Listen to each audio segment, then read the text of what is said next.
कैसे हैं आप सब लोग। ब्यूटीफुल सक्सेस स्टोरी लेकर के आई हूँ। ये लव वाइब्रेशन की सक्सेस स्टोरी है।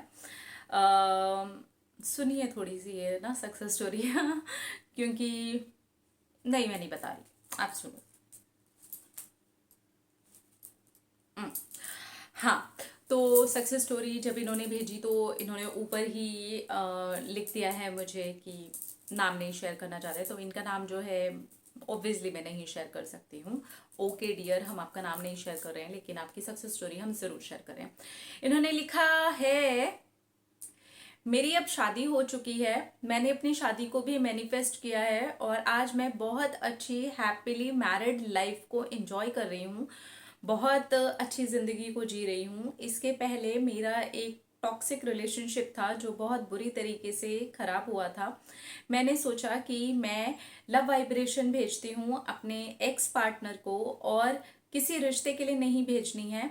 अगर उसके साथ मेरा कुछ कारमा खराब था और चीज़ें हमारे बीच में इतनी गंदी गई थी कि वो कभी कभार मेरे जब माइंड में आ जाता है तो मैं बहुत ज़्यादा उसी चीज़ को सोच करके बहुत ज़्यादा नेगेटिव हो जाती हूँ। और उस इंसान के बारे में मेरे हस्बैंड को भी पता है, क्योंकि मेरे हस्बैंड ने ही मुझे उस समय पर बहुत अच्छे से संभाला था और वो जानते थे कि उस इंसान ने मेरे साथ में कितना बुरा किया है। और उसके बाद में हम दोनों की भी लाइफ में कितनी प्रॉब्लम्स आई हैं उसी इंसान की वजह से आई हैं। मैंने बहुत ज़्यादा सफ़र किया है, तो मैंने यही सोच करके उसको लव वाइब्रेशन भेजा। मैं बिल्कुल नहीं चाहती थी कि मैं ये रिश्ता आगे को किसी भी तरीके से बढ़ाना चाहती हूँ या उस इंसान से बात करना चाहती हूँ। बस एनर्जी लेवल पर मैं इस चीज़ को ख़त्म करना चाहती थी जो नेगेटिव होकर के मेरे माइंड में आता था और मेरे मन से उस इंसान के लिए बददुआएं निकलती थीं। मैंने अपने हस्बैंड से इस टॉपिक पर बात भी की। उन्होंने कहा कि तुम मन ही मन में उस इंसान से माफ़ी मांग लो और उसे माफ़ कर दो और यहाँ पर इस टॉपिक को ख़त्म करो, क्योंकि हर बार उसके लिए इतना नेगेटिव सोचने से मैं खुद भी बहुत ज़्यादा नेगेटिव हो जाता हूँ, क्योंकि उसने किए ही ऐसे काम हैं। फिर मैंने लव वाइब्रेशन को ऑप्शन समझ करके अपनाना शुरू किया और मुझे लगा कि ये बेस्ट ऑप्शन रहेगा मेरे माइंड में से उन चीज़ों के निकल जाने के लिए। तो कर्मा हीलिंग के लिए मैंने इसको किया था, क्योंकि मैं ऑलरेडी बहुत अच्छी शादीशुदा ज़िंदगी में हूँ, इसलिए मैं रिश्ता तो बिल्कुल नहीं चाहती थी। मैंने उस इंसान को लव वाइब्रेशन भेजना शुरू किया। मैंने पूरा 1 महीना तक लव वाइब्रेशन भेजा। उसके बाद धीरे धीरे वो अपने आप ही छूट गया।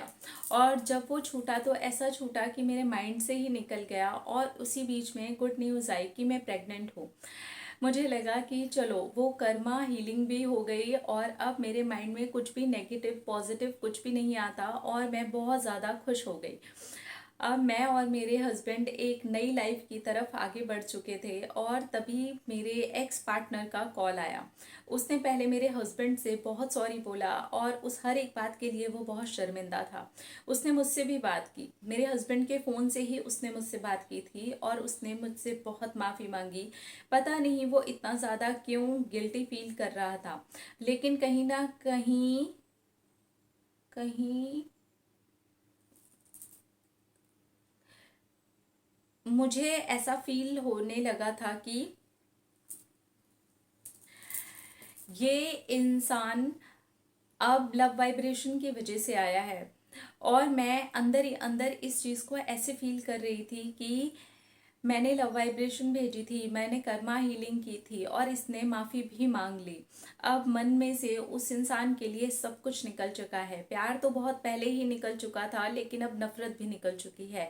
अब कोई गिला शिकवा नहीं है और अब मैं अपनी ज़िंदगी को नए सिरे से नए तरीके से आगे बढ़ करके जी सकती हूँ।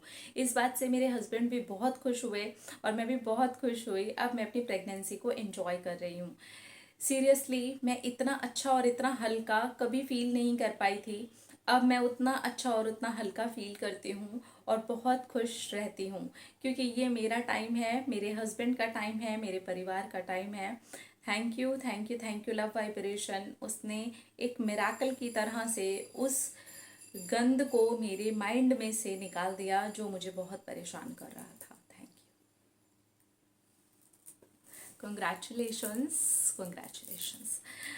कई बार होता है ना, कुछ चीज़ें बहुत नेगेटिव छाप छोड़ जाती हैं हमारे अंदर, तो ऐसे टाइम पर कर्मा हीलिंग कर लेनी चाहिए। अगर आप नहीं भी चाहते ना कि उसके साथ आपको रिश्ता रखना है, उस इंसान को आपको अपनी लाइफ में वापस चाहिए, या किसी भी तरीके से वो इंसान आपकी लाइफ में वापस आ जाए, आप ऐसा नहीं भी चाहते ना, तो भी आपको कर्मा हीलिंग ज़रूर कर लेनी चाहिए, ताकि वो जो नेगेटिविटी है, वो जो नेगेटिव पार्ट है, वो जो नेगेटिव थॉट्स हैं, वो आपके अंदर से निकल जाएं और आप एक नए सिरे से नई लाइफ को जी सकें और नई पॉजिटिव चीज़ों को अपनी लाइफ में आप आने का मौका दे सकें।